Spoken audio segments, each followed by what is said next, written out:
प्रस्तुत है एक कहानी खाना बदोश। इस कहानी में मजदूरी करके मुश्किलों में गुजर बसर कर रहे मजदूर वर्ग के शोषण और यातना को वास्तविकता के साथ बताया गया है। मजदूर वर्ग यदि ईमानदारी से मेहनत मजदूरी करके इज्जत के साथ जीवन जीना चाहता है तो कुछ समृद्ध और ताकतवर लोग उन्हें जीने नहीं देते। कहानी इस बात की ओर इशारा करती है कि मजदूर वर्ग हमारे समाज की जातिवादी मानसिकता से उबर नहीं पाया है। तो शुरू करते हैं कहानी। सुकिया के हाथ की पथी कच्ची ईंटें पकने के लिए भट्ठे में लगाई जा रही थी। भट्ठे के गलियारे में झरोखेदार कच्ची ईंटों की दीवार देखकर सुकिया आत्मिक सुख से भर गया था। देखते ही देखते हजारों ईंटें भट्ठे के गलियारे में समा गई थी। ईंटों के बीच खाली जगह में पत्थर का कोयला, लकड़ी, बुरादा, गन्ने की बाली भर दिए गए थे। असगर ठेकेदार ने अपनी निगरानी में हर चीज़ तरतीब से लगवाई थी। आग लगाने से पहले भट्ठा मालिक मुख्तार सिंह ने एक एक चीज़ का मुआयना किया था। 24 घंटे की ड्यूटी पर मजदूरों को लगाया गया था, जो मोरियों से भट्टे में कोयला, बुरादा आदि डाल रहे थे। भट्टे का सबसे खतरे वाला काम था मोरी पर काम करना। थोड़ी सी असावधानी भी मौत का कारण बन सकती थी। भट्टे की चिमनी धुआं उगलने लगी थी। ये धुआं मीलों दूर से दिखाई पड़ जाता था। हरे भरे खेतों के बीच गहरे मटमैले रंग का ये भट्ठा एक धब्बे जैसा दिखाई पड़ता था। मानो और सुकिया महीना भर पहले ही इस भट्ठे पर आए थे, दिहाड़ी मजदूर बनकर। हफ्ते भर का काम देखकर असगर ठेकेदार ने सुकिया से कहा था कि सांचा ले लो और ईंट पाथने का काम शुरू करो। 1000 ईंट के रेट से अपनी मजदूरी लो। भट्ठे पर लगभग 30 मजदूर थे जो वहीं काम करते थे। भट्ठा मालिक मुख्तार सिंह और असगर ठेकेदार सांझ होते ही शहर लौट जाते थे। शहर से दूर दिन भर की गहमा गहमी के बाद ये भट्ठा अंधेरे की गोद में समा जाता था। एक कतार में बनी छोटी छोटी झोपड़ियों में टिमटिमाती डिबरियाँ भी इस अंधेरे से लड़ नहीं पाती थी। दड़बे नुमा झोपड़ियों में झुककर घुसना पड़ता था। झुके झुके ही बाहर आना होता था। भट्ठे का काम खत्म होते ही औरतें चूल्हा चौका संभाल लेती थी। कहने भर के लिए चूल्हा चौका था। ईंटों को जोड़कर बनाए चूल्हे में जलती लकड़ियों की चिटपिट जैसे मन में पसरी दुश्चिंताओं और तकलीफ़ों की प्रतिध्वनियाँ थी। जहाँ सब कुछ अनिश्चित था, मानो अभी तक इस भट्ठे की जिंदगी से तालमेल नहीं बैठा पाई थी। बस सुकिया की जिद के सामने वो कमज़ोर पड़ गई थी। सांझ होते ही सारा माहौल भाई भाई करने लगता था। दिन भर के थके हारे मजदूर अपने अपने दड़बों में घुस जाते थे। सांप बिच्छू का डर लगा रहता था, जैसे समूचा जंगल झोपड़ी के दरवाजे पर आकर खड़ा हो गया हो। ऐसे माहौल में मानो का जी घबराने लगता था, लेकिन करे भी तो क्या। ना जाने कितनी बार सुकिया से कहा था मानो ने, अपने देश की सूखी रोटी भी परदेश के पकवानों से अच्छी होती है। सुकिया के मन में एक बात बैठ गई थी, नर्क की ज़िंदगी से निकलना है तो कुछ छोड़ना भी पड़ेगा। मानो की हर बात का एक ही जवाब था उसके पास। बड़े बूढ़े कहा करे हैं कि आदमी की औकात घर से बाहर कदम रखने पे ही पता चले है। घर में तो चूहा भी सूरमा बना रहे। कांधे पर यो लंबा लठ धर के चलने वाले चौधरी शहर में सरकारी अफसरों के आगे सीधे खड़े ना हो सके हैं। बूढ़ी बकरियों की तरह मिमियावे हैं और गांव में किसी गरीब को आदमी भी न समझे हैं। सुकिया की इन बातों से मानो कमज़ोर पड़ जाती थी। इसलिए गांव देहात छोड़कर वे दोनों एक दिन असगर ठेकेदार के साथ इस भट्ठे पर आ गए थे। पहले ही महीने में सुकिया ने कुछ रुपए बचा लिए थे। कई कई बार गिनकर तसल्ली कर ली थी धोती की गांठ में बांधकर अंटी में खोस लिए थे। रुपए देखकर मानो भी खुश हो गई थी। उसे लगने लगा था कि वो अपनी ज़िंदगी के ढर्रे को बदल लेगी। सुकिया और मानो की ज़िंदगी एक निश्चित ढर्रे पर चलने लगी थी। दोनों मिलकर पहले तगारी बनाते, फिर मानो तैयार मिट्टी लाकर देती।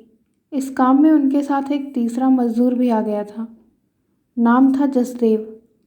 छोटी उम्र का लड़का था। असगर ठेकेदार ने उसे भी उनके साथ काम पर लगा दिया था। इससे काम में गति आ गई थी। मानो भी अब फुर्ती से सांचे में ईंटें डालने लगी थी, जिससे उनकी दिहाड़ी भी बढ़ गई थी। उस रोज़ मालिक मुख्तार सिंह की जगह उनका बेटा सूबे सिंह भट्टे पर आया था। मालिक कुछ दिनों के लिए कहीं बाहर चले गए थे। उनकी गैर हाजिरी में सूबे सिंह का रौब दाब भट्टे का माहौल ही बदल देता था। इन दिनों में असगर ठेकेदार भेगी बिल्ली बन जाता था। दफ्तर के बाहर एक अर्दली की ड्यूटी लग जाती थी, जो कुर्सी पर उकड़ू बैठकर दिन भर बीड़ी पीता था। आने जाने वालों पर निगरानी रखता था। उसकी इजाज़त के बगैर कोई अंदर नहीं जा सकता था। एक रोज़ सूबे सिंह की नज़र किसनी पर पड़ गई। 3 महीने पहले ही किसनी और महेश भट्टे पर आए थे। 5-6 महीने पहले ही दोनों की शादी हुई थी। सूबे सिंह ने उसे दफ्तर की सेवा टहल का काम दे दिया था। शुरू शुरू में किसी का ध्यान इस ओर नहीं गया था, लेकिन जब रोज़ ही गारे मिट्टी का काम छोड़कर वो दफ्तर में ही रहने लगी, तो मज़दूरों में फुसफुसाहटें शुरू हो गई थी। तीसरे दिन सुबह जब मज़दूर काम शुरू करने के लिए झोपड़ियों के बाहर निकल रहे थे, किसनी हैंडपंप के नीचे खुले में बैठकर साबुन से रगड़ रगड़ कर नहा रही थी। भट्टे पर साबुन किसी के पास नहीं था। साबुन और उससे उठते झाग पर सबकी नज़र पड़ गई थी, लेकिन बोला कोई कुछ भी नहीं था। सभी की आंखों में शंकाओं के गहरे काले बादल घिर आए थे। कानाफूसी हल्के हल्के शुरू हो गई थी। महेश गुमसुम सा अलग अलग रहने लगा था। सांवले रंग की भरे पूरे जिस्म की किसनी का व्यवहार महेश के लिए दुखदाई हो रहा था। वो दिन भर दफ्तर में घुसी रहती थी। उसकी खिलखिलाहटें दफ्तर से बाहर तक सुनाई पड़ने लगी थी। महेश ने उसे समझाने की कोशिश की थी, लेकिन वो जिस राह पर चल पड़ी थी, वहाँ से लौटना मुश्किल था। भट्टे की जिंदगी भी अजीब थी। गांव बस्ती का माहौल बन रहा था। झोपड़ी के बाहर जलते चूल्हे और पकते खाने की महक से भट्टे की नीरस जिंदगी में कुछ देर के लिए ही सही ताजगी का एहसास होता था। ज़्यादातर लोग रोटी के साथ गुड़ या फिर लाल मिर्च की चटनी ही खाते थे। दाल सब्जी तो कभी कभार ही बनती थी। शाम होते ही हैंडपंप पर भीड़ लग जाती थी। जिस्म पर चिपकी मिट्टी को जितना उतारने की कोशिश करते, वो और उतना ही भीतर उतर जाती थी। नस नस में कच्ची मिट्टी की महक बस गई थी। इस महक से अलग भट्टे का कोई अस्तित्व नहीं था। किसनी और सूबे सिंह की कहानी अब काफ़ी आगे बढ़ गई थी। सूबे सिंह के अर्दली ने महेश को शराब की लत डाल दी थी। शराब पीकर महेश झोपड़ी में पड़ा रहता था। किसनी के पास एक ट्रांजिस्टर भी आ गया था। सुबह शाम भट्टे की खामोशी में ट्रांजिस्टर की आवाज़ गूंजने लगी थी। ट्रांजिस्टर वो इतनी ज़ोर से बजाती थी कि भट्टे का वातावरण फिल्मी गानों की आवाज़ से गमक उठता था। शांत माहौल में संगीत लहरियों ने खनक पैदा कर दी थी। कड़ी मेहनत और दिन रात भट्टे में जलती आग के बाद जब भट्ठा खुलता था, तो मजदूर से लेकर मालिक तक की बेचैन सांसों को राहत मिलती थी। भट्ठे से पकी ईंटों को बाहर निकालने का काम शुरू हो गया था। लाल लाल पक्की ईंटों को देखकर सुकिया और मानो की खुशी की इंतहा नहीं थी। खासकर मानो, तो ईंटों को उलट पुलट कर देख रही थी। खुद के हाथ की पथी ईंटों का रंग ही बदल गया था। उस दिन ईंटों को देखते देखते ही मानो के मन में बिजली की तरह एक ख्याल कौंधा था। इस ख्याल के आते ही उसके भीतर जैसे एक साथ कई कई भट्ठे जल रहे थे। उसने सुकिया से पूछा था, एक घर में कितनी ईंटें लग जाती हैं? बहुत, कई हजार। लोहा, सीमेंट, लकड़ी, रेत अलग से। उसके मन में ख्याल उभरा था। उसे तत्काल कोई आधार नहीं मिल पा रहा था। वो बेचैन हो उठी थी। उसे खामोश देखकर सुकिया ने कहा, चलो काम शुरू करना है। जसदेव बाट देख रहा होगा। सुकिया के पीछे पीछे अनमनी ही चल दी थी मानो, लेकिन उसके दिलो दिमाग पर ईंटों का लाल रंग कुछ ऐसे छा गया था कि वो उसी में उलझ कर रह गई थी। झिंगुरों की झिनझिन और बीच बीच में सियारों की आवाज़ें रात के सन्नाटे में स्याहपन घोल रही थी। थके हारे मजदूर नींद की गहरी खाइयों में लुढ़क गए थे। मानो के ख्यालों में अभी भी लाल लाल ईंटें घूम रही थी। इन ईंटों से बना हुआ एक छोटा सा घर उसके जहन में बस गया था। ये ख्याल जिस शिद्दत से पुख्ता हुआ था, नींद उतनी ही दूर चली गई थी। दूर किसी बस्ती से हल्के हल्के छनकर आती मुर्गे की बांग रात की आखिरी पहर के एहसास के साथ ही मानो की पलकें नींद से भारी होने लगी थी। सुबह के ज़रूरी कामों से निपटकर जब सुकिया ने झोपड़ी में झांका तो वो हैरान रह गया था। इतनी देर तक मानो कभी नहीं सोती। वो परेशान हो गया था। गहरी नींद में सोई मानो का माथा उसने छूकर देखा। माथा ठंडा था। उसने राहत की सांस ली। मानो को जगाया। इतना दिन चढ़ गया है, उठने का मन नहीं है? मानो अनमनी सी उठी। कुछ देर यूं ही चुपचाप बैठी रही। मानो का इस तरह बैठना सुकिया को अखरने लगा था। आज क्या है? जी तो ठीक है? मानो अपने ख्यालों में गुम थी। मन की बात बाहर आने के लिए छटपटा रही थी। उसने सुकिया की ओर देखते हुए पूछा, क्यों जी, क्या हम इन पक्की ईंटों पर घर नहीं बना सके हैं? मानो की बात सुनकर सुकिया आश्चर्य से उसे ताकने लगा। कल की बात वो भूल चुका था। सुकिया ने गहरे अवसाद से भरकर कहा, पक्की ईंटों का घर 2-4 रुपए में ना पड़ता है। इतने ढेर से नोट लगे हैं घर बनाने में। गांठ में नहीं है पैसा, चले हाथी खरीदने। महीने भर में जो हमने इतनी ईंटें बना दी हैं, क्या अपने लिए हम ईंटें ना बना सके हैं? मानो ने मासूमियत से कहा। ये भट्ठा मालिक का है, हम ईंटें उनके लिए बनाते हैं। हम तो मजदूर हैं, इन ईंटों पर अपना कोई हक ना है। सुकिया ने अपने मन में उठते दबाव को महसूस किया। इन ईंटों पर हमारा कोई हक ना है? क्यों? मानो ने ताज्जुब भरी कड़वाहट से कहा। उसके अंदर बवंडर मचल रहा था। कुछ देर की खामोशी के बाद मानो बोली, हर महीने कुछ और बचत करें, ज़्यादा ईंटें बनाएं तब भी अपना घर नहीं बन सके। अपने भीतर कुलबुलाते सवालों को बाहर लाना चाहती थी मानो। इतनी मजदूरी मिलती कहाँ है? पूरे महीने हाड़ गोड़ तोड़ के भी कितने रुपए बचे? कुल 80। एक साल में 1000 ईंटों के दाम अगर हमने बचा भी लिए तो घर बनाने लायक रुपया जोड़ते जोड़ते उम्र निकल जाएगी, फिर भी घर ना बन पावेगा अपना। सुकिया ने दुखी मन से कहा। अगर हम रात दिन काम करें तो भी नहीं? मानो ने उत्साह में भरकर कहा। बावड़ी हो गई है क्या? चल उठ चल, काम पे जाना है, टाइम ज़्यादा हो रहा है। ठेकेदार आता ही होगा। आज पूरब की टांग काटनी है लगार के लिए। सुकिया मानो के सवालों से घबरा गया था। उठकर बाहर जाने लगा। कुछ भी करो, तुम चाहो तो मैं रात दिन काम करूँगी। मुझे एक पक्की ईंटों का घर चाहिए, अपने गांव में, लाल सुर्ख ईंटों का घर। मानो के भीतर मन में हजार हजार वसंत खिल उठे थे।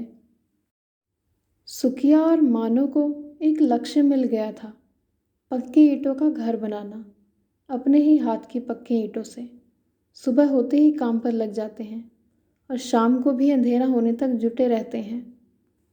ठेकेदार असगर से लेकर मालिक तक उनके काम से खुश थे। सूबे सिंह किसनी को शहर भी लेकर जाने लगा था। किसनी के रंग ढंग से बदलाव आ गया था। अब वो भट्ठे पर गारे मिट्टी का काम नहीं करती थी। महेश रोज रात में शराब पीकर मन की भड़ास निकालता था। दिन में भी अपनी झोपड़ी में पड़ा रहता था या इधर उधर बैठा रहता था। किसनी कई कई दिनों तक शहर से लौटती नहीं थी। जब लौटती, थकी, निढाल और मुरझाई हुई।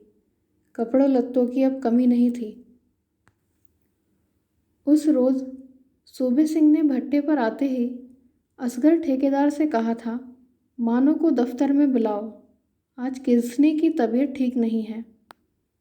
असगर ठेकेदार ने रोकना चाहा था मानो को बुलाने से। बात पूरी होने से पहले ही सूबे सिंह ने उसे फटकार दिया था, तुमसे जो कहा गया है वही करो, राय देने की कोशिश मत करो। तुम इस भट्ठे पर मुंशी हो, मुंशी ही रहो। मालिक बनने की कोशिश करोगे तो अंजाम बुरा होगा। असगर ठेकेदार की घिघी बंद गई थी। वो चुपचाप मानो को बुलाने चल दिया था। असगर ठेकेदार ने आवाज़ देकर कहा था, मानो, छोटे बाबू बुला रहे हैं दफ्तर में।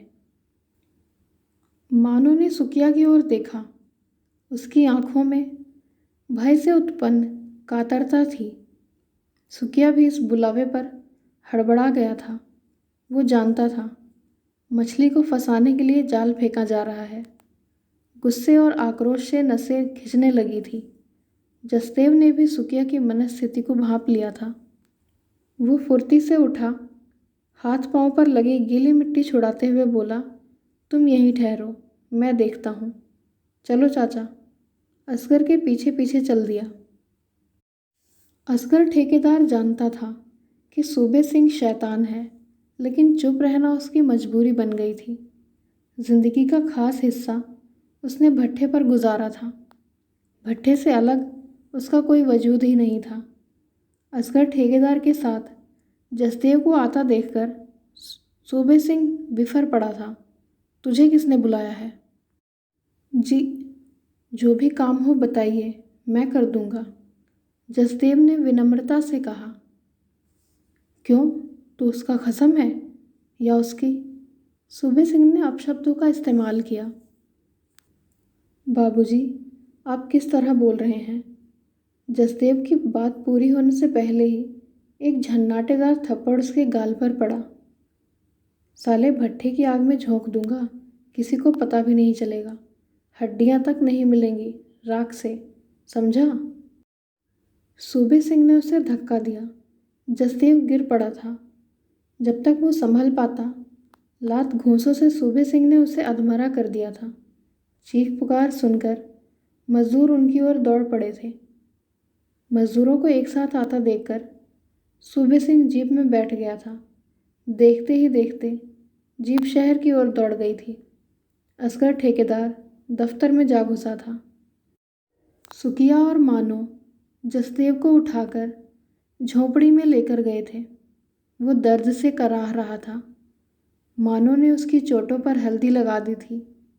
सुकिया गुस्से में कांप रही थी। मानो के अवचेतन में असंख्य अंधेरे नाच रहे थे। वह किसनी नहीं बनना चाहती थी। इज्जत की जिंदगी जीने की अदम्य लालसा उसमें भरी हुई थी। उसे एक घर चाहिए था, पक्की ईंटों का, जहां वो अपनी गृहस्थी और परिवार के सपने देखती थी। समूचा दिन अदृश्य भय और दहशत में बीता था। जसदेव को हल्का बुखार हो गया था। वो अपनी झोपड़ी में पड़ा था।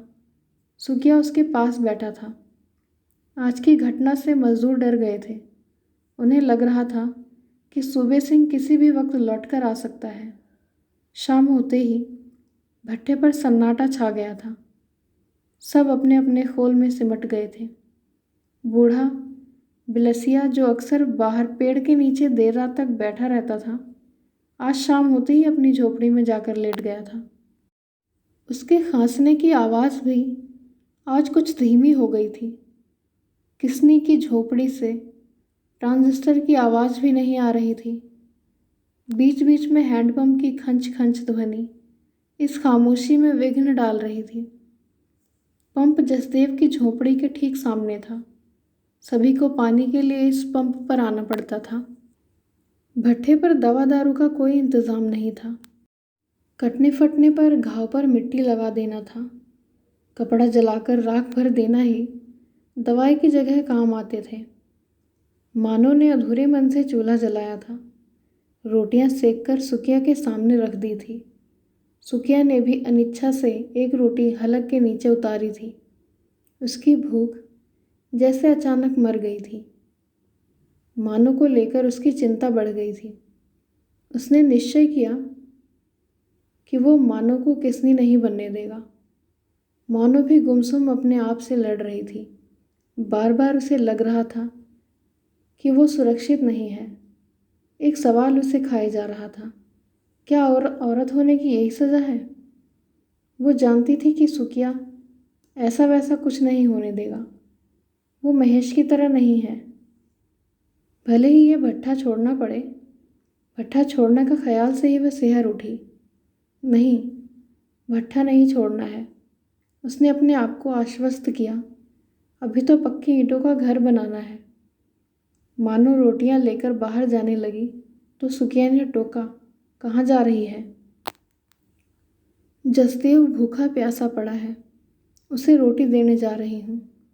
मानो ने सहज भाव से कहा। बामन तेरे हाथ की रोटी खावेगा? अक्ल मारी गई तेरी? सुकिया ने उसे रोकना चाहा। क्यों, मेरे हाथ की रोटी में जहर लगा है? मानो ने सवाल किया। पल भर रुककर बोली, बामन नहीं, भट्ठा मजदूर है वो, म्हारे जैसा। चारों तरफ सन्नाटा था। जसदेव की झोपड़ी में डिबरी जल रही थी। मानो ने झोपड़ी का दरवाज़ा ठेला। जी कैसा है? भीतर जाते हुए मानो ने पूछा। जसदेव ने उठने की कोशिश की। उसके मुंह से दर्द की आह निकली। कमबख्त कीड़े पड़ के मरेगा। हाथ पांव टूट टूट कर गिरेंगे। आदमी नहीं, जंगली जानवर है। मानो ने सूबे सिंह को कोसते हुए कहा। जसदेव चुपचाप उसे देख रहा था। ये ले, रोटी खा ले, सुबह से भूखा है। 2 कौर पेट में जाएंगे तो ताकत आवेगी बदन में। मानो ने रोटी और गुड़ उसके आगे रख दिया। जसदेव कुछ अनमना सा हो गया था। भूख तो उसे लगी थी, लेकिन मन के भीतर कहीं हिचक थी। घर परिवार से बाहर निकले ज़्यादा समय नहीं हुआ था। खुद वो कुछ भी नहीं बना पाया था। शरीर का पोर पोर टूट रहा था। भूख नहीं है, जसदेव ने बहाना किया। भूख नहीं है या कोई और बात है? मानो ने जैसे उसे रंगे हाथों पकड़ लिया था। और क्या बात हो सकती है? जसदेव ने सवाल किया। तुम्हारे भैया कह रहे थे कि तुम बामन हो, इसलिए मेरे हाथ की रोटी नहीं खाओगे। अगर यो बात है तो मैं जोर ना डालूंगी, थारी मर्जी। औरत हूँ, पास में कोई भूखा हो तो रोटी कौर गले के नीचे नहीं उतरता है। फिर तुम तो दिन रात साथ काम करते हो, मेरी खातिर पिटे, फिर ये बामन हमारे बीच कहाँ से आ गया? मानो रुआंसी हो गई थी। उसका गला रूंध गया था। रोटी लेकर वापस लौटने के लिए मुड़ी। जसदेव में साहस नहीं था उसे रोकने के लिए। उनके बीच जुड़े तमाम सूत्र जैसे अचानक बिखर गए थे। मानो अपनी झोपड़ी में आकर चुपचाप लेट गई थी, बिना कुछ खाए। दिन भर की घटनाएं उसके दिमाग में खलबली मचा रही थी। जसदेव भूखा है, यह एहसास उसे परेशान कर रहा था। जसदेव को लेकर उसके मन में हलचल थी। उसे लग रहा था जैसे जसदेव का साथ उन्हें ताकत दे रहा है, ऐसी ताकत जो सूबे सिंह से लड़ने में हौसला दे सकती है। 2 से 3 होने का सुख मानो महसूस करने लगी थी। सुकिया भी चुपचाप लेटा हुआ था। उसकी भी नींद उड़ चुकी थी। उसकी समझ में नहीं आ रहा था क्या करें। इन्हीं हालात में गांव छोड़ा था। वे ही फिर सामने खड़े थे। आखिर जाएं तो जाएं कहाँ। सूबे सिंह से पार पाना आसान नहीं था। सुनसान जगह है, कभी भी हमला कर सकता है, या फिर मानो को। विचार आते ही वो कांप गया था। उसने करवट बदली। मानो जाग रही थी। उसे अपनी ओर खींचकर सीने से चिपटा लिया था। जसदेव ने भी पूरी रात जागकर काटी थी। सूबे सिंह का गुस्सैल चेहरा बार बार सामने आकर दहशत पैदा कर रहा था। उसे लगने लगा था कि जैसे वो अचानक किसी षड्यंत्र में फंस गया है। उसे यह अंदाज़ा नहीं था कि सूबे सिंह मारपीट करेगा। ऐसी कल्पना भी उसे नहीं थी। वो डर गया था। उसने तय कर लिया था कि चाहे जो हो, वो इस पचड़े में नहीं पड़ेगा। सुबह होते ही वो असगर ठेकेदार से मिला था। असगर ही उसे शहर से अपने साथ लाया था। जसदेव ने असगर ठेकेदार से अपने मन की बात कही। ठेकेदार ने उसे समझाते हुए कहा था, अपने काम से काम रखो। क्यों इन चमारों के चक्कर में पड़ते हो। जसदेव के बदले हुए व्यवहार को मानो ने ताड़ लिया था, लेकिन उसने कोई प्रतिक्रिया जाहिर नहीं की थी। वो सहजता से अपने काम में लगी थी। वो जानती थी कि उनके बीच एक फासला आ गया है, लेकिन वो चुप थी। सूबे सिंह को भी लगने लगा था कि मानो को फुसलाना आसान नहीं है। उसकी तमाम कोशिश निरर्थक साबित हुई थी।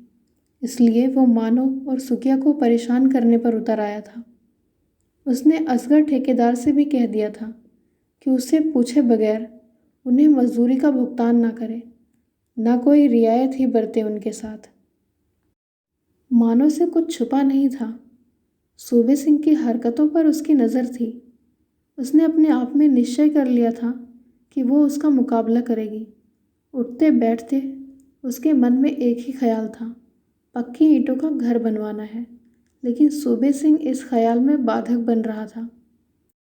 सुकिया और मानो दिन रात काम में जुटे थे, फिर भी हर महीने में ज़्यादा कुछ बचा नहीं पा रहे थे। पिछले दिनों उन्होंने दुगनी ईंटें पाती थी। उनके उत्साह में कोई कमी नहीं थी। एक ही उद्देश्य था, पक्की ईंटों का घर बनाना है। इसलिए सूबे सिंह की जातियों को वे सहन कर रहे थे। लेकिन एक तड़प थी दोनों में, जो उन्हें संभाले हुए थी। सूबे सिंह नित नए बहाने ढूंढ लेता था उन्हें तंग करने के। एक शीत युद्ध जारी था उनके बीच। सुकिया से ईंट पाथने का सांचा वापस ले लिया गया था। उसे भट्ठे की मोरी का काम दे दिया गया था। मोरी का काम खतरनाक था। मानो डर गई थी, लेकिन सुकिया ने उसे हिम्मत बंधाई थी। काम से क्यों डरना। सुकिया का सांचा जसदेव को दे दिया गया था। सांचा मिलते ही जसदेव के रंग बदल गए थे। वो मानो पर हुक्म चलाने लगा था। मानो चुपचाप काम में लगी रहती थी।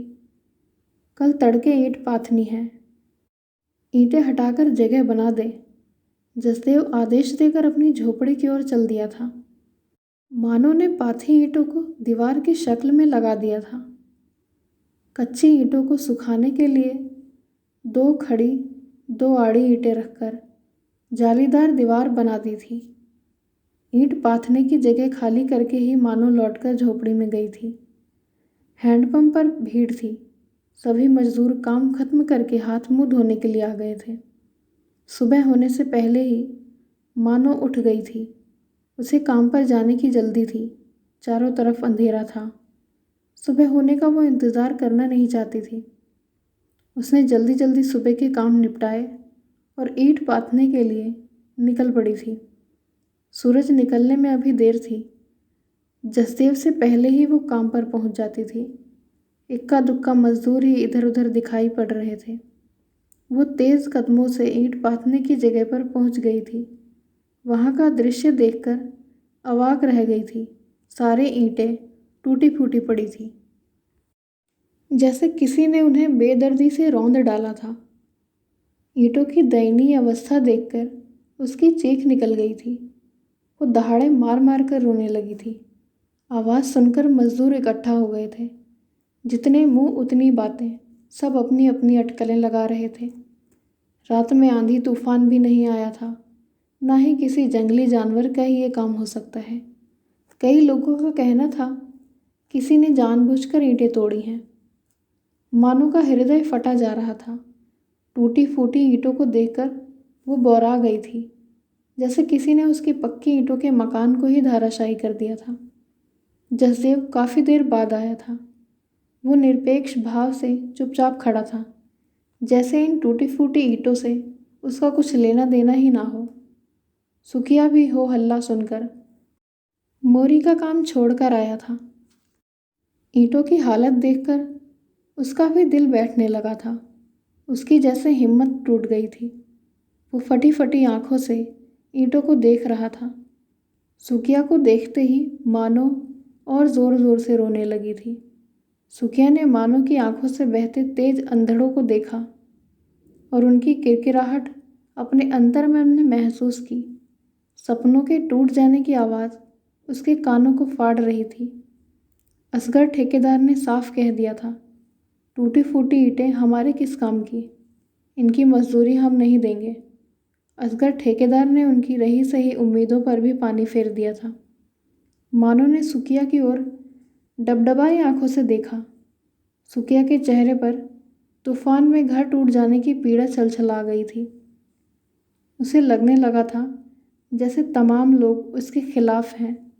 तरह तरह की बाधाएं उसके सामने खड़ी की जा रही हैं।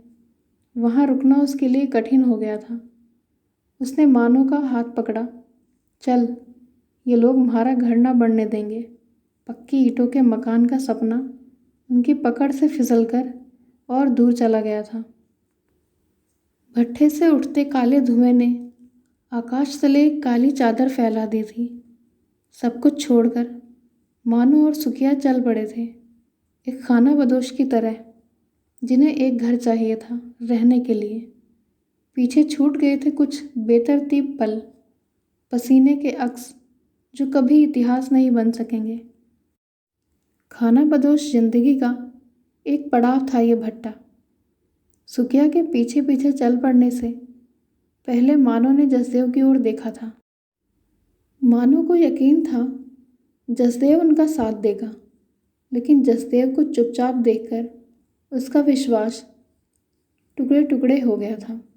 मानो के सीने में एक टीस उभरी थी, सर्द सांस में बदलकर मानो को छलनी कर गई थी। उसके होंठ फड़फड़ाए थे कुछ कहने के लिए, लेकिन शब्द घुटकर रह गए थे। सपनों के कांच उसकी आंख में किरकिरा रहे थे। वो भारी मन से सुखिया के पीछे पीछे चल पड़ी थी, अगले पड़ाव की तलाश में, एक दिशाहीन यात्रा पर।